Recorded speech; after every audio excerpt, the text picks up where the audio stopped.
Alhamdulillahi Rabbil alamin, wassalatu wassalamu ala rasulihil karim.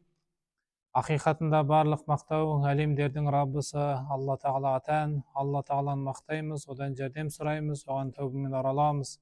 Алла Тағаланың игілігін, сәлемін, берекесін ардақты да сүйікті пайғамбарымыз Мұхаммед Мұстафа саллаллаху алейхи уассаламға нәсіп болуын сұраймыз. Құрметті бауырлар, құрметті туыстар, Алла Тағала баршаларымыздың жасаған құлшылық ғибадат дұға тілектерімізді қабыл етіп, өзінің ең жақсы көрген тақуа құлдарына болуды нәсіп етсін. Бүгінгі тәлім тәрбиеміз, құрметті бауырлар, бұл Алла Тағалаға сүйену, Алла Тағалаға жалыну, Алла Тағаладан сұрау, немесе Алла Тағалаға тәуекел ету. Осы тақырыптарды иншалла өмірімізде іс жүзінде амалға асырып, мұсылман ретінде, мүмин ретінде, Аллаға иман келтірген пенде ретінде осы құндылықтарды өмірімізде, шынайы отбасымызда болсын, дүниенің осы бір сынақтарында қандай да бір жағдайға, қандай да бір қиындықтарға кезігіп қалсақ, осы амалдарды іс жүзінде асырып, кәдімгі өмірімізде қолданып, Құрандағы сүйіншілеген, Құрандағы үлкен дәрежеге көтерген Алла Тағаланың сүйікті пенделерінен болуды баршаларымызға нәсіп етсін. Және сол Құрандағы пенделерін Алла Тағала ғибрат қылып, бізге үлгі қылып, көп аяттарды келтіреді. Сол аяттардың бірі мысалға Жақұп пайғамбардың өмірін үлгі қылып келтіреді. Жүсіп пайғамбардың атындағы бір сүре бар, Жүсіп деген сүре, Юсуф деп. Сол кісінің әкесі Жақұп пайғамбардың өмірінде болған үлкен бір сынақ, үлкен бір қиыншылық, сол сынақтарды қалай еңсеріп, қалай Алла Тағаланың сәттілігіне жолыққан осы бір оқиғаларды Алла Тағала керемет деңгейде қисса қылып, үлкен жаңа оқиға ғибаратты әңгіме қылып, Жүсіп деген сүрені басынан аяғына дейін оқып шықсаңыз, соны түсінесіз. Енді жұмыр басты пенде болғасын, адам болғасын, ет пен сүйектен жаралғаннан кейін, оның үстінде осы дүниеде өмір сүріп жатқасын, біз ақиретте немесе жәннатта өмір сүріп жатпағаннан кейін, бұл дүние бір кем дүние болып есептеледі. Көрдіңіз ба? Бірі кем дүние. Яғни 9 нәрсеңіз толық болса, 10 нәрсе болса, 10 нәрсенің 9-ы толық болса, сізде біреуі кем болады. Бұны не деп айтады? Бұны бір кем дүние дейді. Әрбір адамда сондай. Кез келген адам осы жерде мешітте отырсын, немесе мешітке келмесін, дегенде мешітке келе алмай жүрген адамдардың өмірінде болсын, жаңағы әрбір адамның отбасында болсын, жеке өмірінде болсын, бірақ нәрсе бар, бір қағида, бір кем дүние. Бірі кем дүние. Біз былай сырттан, жаңағы бір ақын ағамыз айтқандай, сыртқа жүнді қампитып көрсеткенмен рухани жағынан жұпынымыз дегендей, енді сыртынан адам баға бере алмайды ғой, дұрыс па? Сыртынан бүйтіп қараған кезінде бәрі бір керемет теп-тегіс сияқты, бәрі төртке керегесі тең болып, бәрі орнына келген сияқты болып көрінгенмен, бірақ әрбір адамның жеке әлеміне кіріп, сөйлесіп, бүйтіп жаңағындай ақырын былай ақиқатқа көзіңізді жеткізген кезінде өзі дейсің, дүние-ай, дүние, жалған дүние-ай дейсің ғой, бір кем дүние осы екен деп. Мысалға, енді біз имам ретінде мешітте осы халықпен тығыз жұмыс жасап жүргеннен кейін қаншама кісілер мұңын шағып келеді. Мысалға, Имеке осылай бір проблема болып жатыр деп, мысалға, осы 1-2 күннің ішінде 2 адам келіп кетті. Бірі әйел кісі екен, жаңағы құптан намазын оқып болып, жаңағы кабинетте отырсам, 2 әйел кісі Құран оқып бересіз ба деп келді.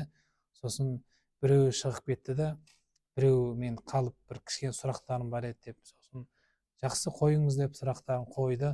Енді ол кісінің жеке өміріне жеке тоқталмай қойын, бірақ сол бүйтіп қарап отырсам, бір кем дүние. Жаңағы өмірінің отбасында болып жатқан қиыншылықтарын айтады. Былай қарап отырсаң, үйіміз бар дейді, бала-шаға бар, жұмысы бар дейді. Бірақ жаңағы күйеуімен арасындағы бір жаңағындай келіспеушіліктер, сондай бір түсінбеушіліктер болып жатқан, соны айтып жылайды, не істеймін дейді. Сосын осылай, енді ол Алла Тағаланың сынағы ғой, енді басына беріп тұрған. ажырасайын ба дейді. Жоқ, олай болмайды.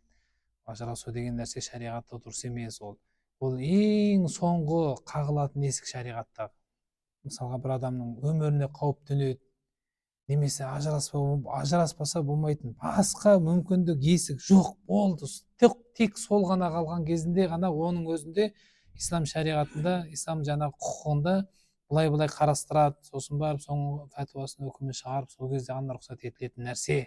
Ал былай қазір алла сақтасын, кішкене жаңағы бір бас ауырып балтыр сыздаса болдың, талақсың, сен көрмегенім сен болсын деп жаңағыдай әйелі төркініне кетеді, жаңағы анау күйеуі басқа жаққа қаңғып кетеді, сөйтіп ажырасып кетіп жатқан адамдар бар, алла сақтасын.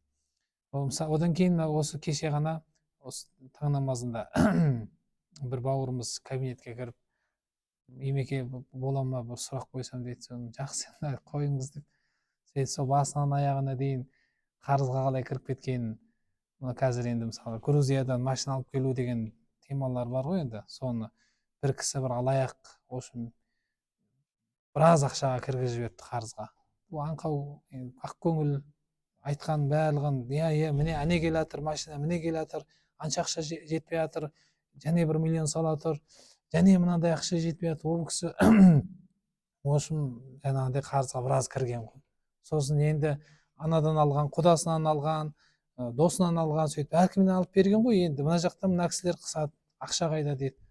Сосын енді бүкіл жаңа уайым, қайғы, стресс дейді ғой, проблемаға кіріп кеткен, не істейтінін білмейді, енді келіп жаңағы қалай шешімі болады деп соны әңгімелесіп отырып, бір қиын дүние, сол жаңағы шешімін енді былай болады деп ақырын білген ақылымызды айттық. Жалпы мысалға енді мен айтайын деген, құрметті жақсылар, жалпы естеріңізде болсын, құрметті достар, құрметті бауырлар, және қайталап айтамын, бұл өмір сынақ өмір, бірі кем дүние. Жаңа 10 нәрсе болса, соның 9-ы сізде бітеу болса, біреуі кем болады. Өзі өмір сондай, бәр 10-ы да тура сіздің басыңызда Алла тағала үйіп төгіп бермейді. Ол өмір сынақ, осыған мойынсыну керек, осыны қабылдау керек. Болды, көрдіңіз ба? Енді айтайын дегенім, жаңа бір тәл кем қалған нәрсе, сол бір жетпей тұрған нәрсені Алла тағала сынайды ғой. Сол кезде мысалға бір кем дүниені мен жаңағы Құранда айттым ғой, осындай Жақып пайғамбардың өмірінен мысал келтіріп, немесе Закария деген пайғамбардың өмірінен мысал келтіріп, Құраннан енді бірі кем дүние қалай болса, бірі жетпей тұрғанды қалай шешті тура жолдың негізінде деген кезінде, соны әзір айтып берейін. Енді мынау Закария деген пайғамбар өткен өмірде, жалпы Бәни Исраил қауымына жіберілген ең соңғы пайғамбарлардан болып есептеледі. Сол кісі өзі үлкен жас жасаған кісі, 80-нен асқан, кәртейген, ақсақал, шал болған кісі, бірақ ұрпақсыз кәртейіп кеткен кісі ғой, енді ұрпағы жоқ. Сол 80-90-ға келсе де Алла тағаладан үмітін үзбейді екен. Күніге намазында, 5 уақыт намазында, дұға намаз біткеннен кейін, Алла, бір осы тура жолды мұраланатын, менің оқыған намазымда мұраланатын бір салиқалы бала берші, ұрпақ берші деп Алла тағаланы күніге сұрайды екен де бұл кісі. Алладан үмітін үзбейді. Қараңызшы, 80-90-ға келген шал Алладан үмітін үзбейді, бала сұрайды, бала жоқ әлі. Сосын бір күні періштені жіберіп, Алла тағала бір ұл баламен сүйінші хабарын, қош хабарын жеткізеді ғой. Сол жаңа Мәриям сүресінде келеді, былай басталады: Бисмиллахир-рахманир-рахим. Я Закария, яғни бірі кем дүние. Закария пайғамбарға бірі жетпей тұр, дүниенің бір нәрсесі жетпей тұр. Түсіңіз ба? Не жетпей тұр? Бала жетпей тұр да. Жаңағы 9-ы бар дегенде пайғамбарлық пайғамбар. Енді одан үлкен жақсылық бар ма? Пайғамбар десең пайғамбар. Алланың алдында абыройы бар, дүние ақиреттегі дәрежесін айтыңыз мысалға. Үлкен жақсылық енді. Сосын енді бірі кем болып тұр да, бірі бала жетпей тұр. Сосын жаңағы оқиғаны былай баяндайды Алла тағала. Я Закария, періште жіберіп уақи етіп жатыр да. Алла тағала періште жіберіп, Жибрейіл періштені жіберіп, хабарын жеткізіп жатыр. Жибрейіл періштен Алла тағаланың уақиын сөзін жеткізеді. Я Закария, уа Закария. Закария пайғамбар намазға тұрайын деп жатқан кезінде михрабқа шығып, жаңағыдай сол кезде осындай уақи келді деп айтады. Инна нубашширука би ғуламин исмуху Яхья. Біз сені Яхья деген ұл баламен сүйіншілейміз дейді. Яхия деген ұлды саған нәсіп етеміз. Инна нубашширука би ғуламин исму Яхия лам наджалу мин қаблу самия. Яхия деген есімді бұрын соңды басқа бір адам баласына біз ол атты берген жоқпыз. Міне саған ұлын нәсіп етеміз, сол атты сенің ұлыңа береміз. Оның аты Яхия болады деп айтады да. Сосын енді жаңағы 80-90-ға келген үлкен шал, үлкен қарт ақсақал, жаңағындай шаш ағарған, сақал ағарған өзі сөйтіп баяндайды Құранда. Сөйтіп алла тағалаға қараңыз, енді мына жерде айтайын дегенім бір керемет деңгейде мұқият түсініп алатын бір нәрсе бар да. Мынау Аллаға сүйену деп бастадық қой мынау тақырыпты ше. Аллаға сүйену. Не үшін Аллаға сүйенеміз? Өйткені біз қашан Алланың ісін өзімізге жүктеп алған кезінде өзіміз ауыр сезінеді екенбіз ғой. Алланың ісін қашан өзіңе қарай жүктеп алғанда оны бейсана өзің сөйтіп жүктеп алады екенсің. Саналы түрде емес. Көрдіңіз ба? Пенделік ойменен, пенделік табиғатпенен Алланың ісін өзіңе қарай жүктеп аласың, сөйтіп ол жерде енді Алланың ісі ғой, ол Алла істейтін, Алланың шаруасы. Ол пенденің қолынан келмейді. Пенде шеше алмайды оны. Сөйтіп жаңа жерде уайым, қайғы, мұң, үлкен зіл батпан, ауыр жүк мойында ілініп тұрған кезінде өзін енді дәрменсіз сезінеді да, күйзеледі, қиын өмірден. Енді намаз оқитын адамдар, Аллаға шүкір, оны енді былай намазымен, несімен шешіп алады да. Енді намаз оқымайтын, әлі Алла тағаланы дұрыс танымайтын адамдар не болды? Олардың жағдайы не болды дегенде, Алла сақтасын, сол тура жол тапқан адам тура жол табады, келіп Алланы іздеп келіп Алланы табады. Ал таба алмағаны жаңағы психологқа барады, 500 мың теңге беріп пәленге бір коучқа, жаңағы әйелдер қазір небір психологтарға жазылып отыр ғой. Сөйтіп Алла сақтасын, анаған барсаң, жаңағындай психолог сіздің жаңа проблемаңызды шешіп береді екен, анау анандай екен, мынау мындай екен, жаңағындай.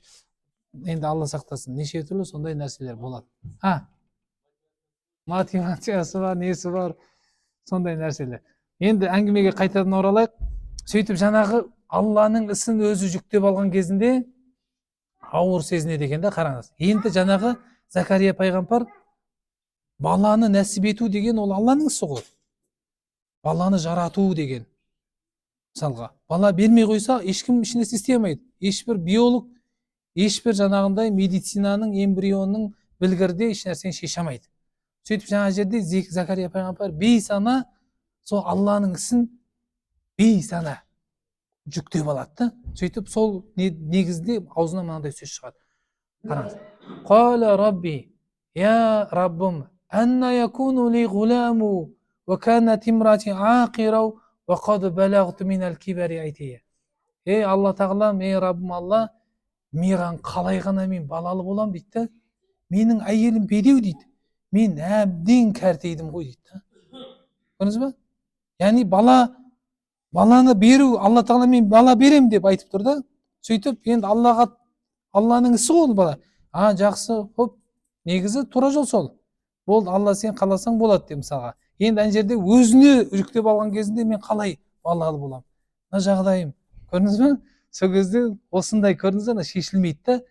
Көп жағдайда шешілмейтін нәрсе сол Алланың ісін өзіңе жүктеп алған кезінде шеше алмайсың. Проблемадан проблемаға кіріп кетесің да. Ал қашан Аллаға сүйенген кезінде, Аллаға қарай тапсырғанда ісіңді, міне сол кезде шешіліп кетеді. Күллі нәрсе сол кезде. Сосын Алла тағала есіне түсіреді да, келесі аятты баяндайды. Ей Закария дейді. Хуа алейя хаййин деген нәрсені айтады. Міне енді ол баланы жарату дейді, маған оңай дейді. Саған қиын, өйткені сен Алланың ісін өзіңе жүктеп алып тұрсың. Өйткені сенің қолыңдағы зат емес ол. Сенің шаруаң емес. Ал маған салса Алла тағала айтады. Ол оңай маған дейді. Кәрі болсын, бедеу болсын, жаратам десем жарата салам дейді. Кезінде сен де жоқ едің ғой, жоқтан сен де жоқтан барып жараттым ғой деген аятты айтады. Көрдіңіз ба? Субханалла. Альхамдулилля. Сондықтан құрметті жақсылар, иншалла кез келген мәселеде сәттілікке жолыққыңыз келе ме, бірден Аллаға сүйеніңіз болды. Сүйену деген нәрсе өте бір керемет нәрсе ғой. Мысалға, адам қиналып тұрған кезінде де бір стенаға бірдеңе сүйенсеңіз жеңілдейсіз, дұрыс па? бірдеңе көтере алмай жатқан кезінде бір кісіге сүйеніп қалсаңыз немесе құлайын деп жатқан кезде сүйеніп қалсаңыз сіз жеңілдейсіз. Бірақ енді ол алла тағалаға елестетпейсіз, алла тағалаға еш нәрсені ұқсатпайсыз. Бірақ енді күллі ісіңізді аллаға қарай тапсырып аллаға сүйенсеңіз қалай жеңілдемейсіз, айтыңызшы. Күллі ауыртпалықтың барлығын аллаға тапсырып бересіз де өзіңіз жеңілдейсіз. Алхамдулилlah.